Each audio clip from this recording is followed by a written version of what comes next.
এ পাঁচগ্রামবাসী, কুকুরের শরীরে ঘা হয়েছে, আপনি যদি তার চিকিৎসা করান,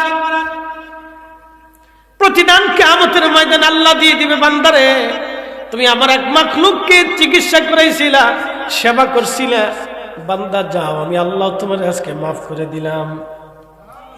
আসতে হলো কেন? জোরে বলে। ওটা আল্লাহর সৃষ্টি, ওর ভিতরে বাইরে নাফাক ঠিক আছে, কিন্তু আল্লাহ তো বানাইছে। কি কথা কর না? কে বানাইছে? কেডা? আল্লাহ তো বানাইছে, না আমরা বানাইছি? তো আল্লাহ তো বানাইছে, ওটা আমরা তো বানাইনি। আপনি শরীয়তের মাসলার ভিতরে থাকেন না, অসুবিধা নেই। নাফাক ঠিক আছে, কিন্তু অনুগত প্রাণী।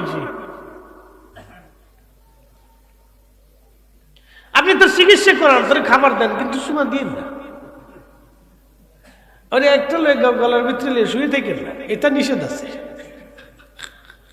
অনেকে কুত্তালি হইতে না, কুত্তালি শোয়ার তো কিছু নেই, আপনি কুত্তালি শুবেন কেন?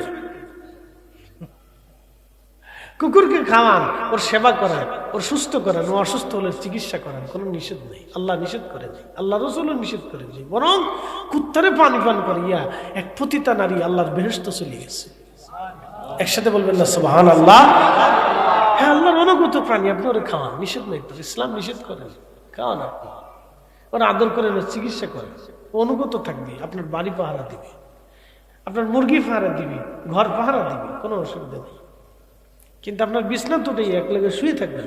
হ্যাঁ, অনেকে কুত্তারে চুমা দেয়, তা করা যেত না।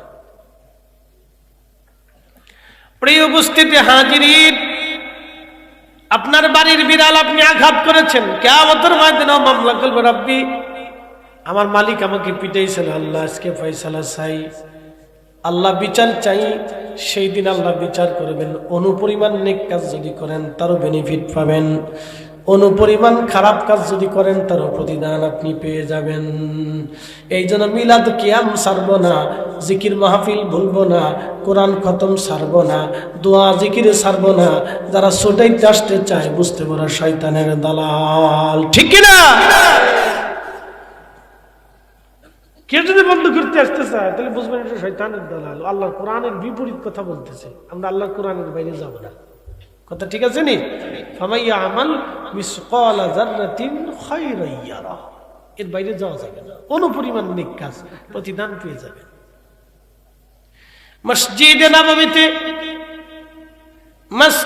নববীতে খেজুর গাছের খুঁটির সাথে সাহাবীরা সুন্দর করে খেজুর কাঁধি কেটে এনে খেজুর গাছের খুঁটির সাথে মসজিদে নববীতে খেজুরের কাঁধি বেঁধে রাখতো। সাহাবীরা যাইয়া এই খেজুরগুলি খাইতো, ইচ্ছা হলে খাইতো, না হলে না খাইতো। সাহাবীরা খেজুরের খুঁটি খাইতো, খেজুরের খুঁটি থেকে খেজুর ছিঁড়ে ছিঁড়ে খাইতো। সাহাবীরা কিভাবে মেহমানদারি করতো দেখেন। এখন আমরা মসজিদের জিলাপি নিলে বেদাতের তবকা হয়, সিন্নি নিলে বেদাতের ফতোয়া হয়।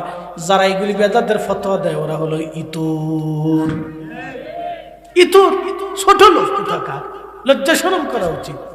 ও খাবারের বিরুদ্ধে ফতোয়া মারতেছে। আর ওয়াইতাল্লাযী ইউকাযযিবু বিদ্দীন ফাযালিকাল্লাযী ইয়াদউল ইয়াতীম ওয়ালা ইয়াহুদ্দু আলা তুআমিল মিসকিন। আল্লাহ খাদ্য দানে যারা অনুৎসাহিত করে ওরা মূলত আখিরাতকে অস্বীকার করে। আমি মালয়েশিয়াতে মালাক্কাতে চাইনিজদের প্রথম মসজিদ দেখতে গেছি, যাওয়ার পরে দেখি মসজিদে বড় বড় দেখছি। মালয়েশিয়ার, ইন্দোনেশিয়া, ব্রুনাই, ফিলিপাইন্সের প্রত্যেক, এবং আপনি যদি দেখেন তাহলে পরে কি হলো কম্বোডিয়া, থাইল্যান্ড, এই সমস্ত অঞ্চলের মুসলিম অধ্যুষিত এলাকাগুলিতে দেখবেন প্রত্যেক মসজিদে কিছু না কিছু মেহমানদারির ব্যবস্থা থাকে। প্রত্যেক মসজিদে মেহমানদারির ব্যবস্থা থাকে। আরবে যদি চলে যান তো মক্কা মদিনার মসজিদে কুবাতে এই যে রমজান আসতেছে, শত শত হাজার হাজার কোটি কোটি টাকা খরচ করে ধনাত্মরা রমজানে হাজিদেরকে ইফতার করাবে। হাজিরা হজের সময় দেখছি কোটি কোটি টাকা খরচ করে কোটি কোটি ধনাত্মরায় পানি নিয়ে আসে, জুস নিয়ে আসে, এই খেজুর নিয়ে আসে, খাবার নিয়ে আসে, বিরিয়ানির টোপলা নিয়ে এসে খাওয়াচ্ছে। আর হারামাইন শরীফ যদি মেহমানদারির কথা চলতে পারে তাহলে তোমার মসজিদে নিষেধ করা তুমি কেনা?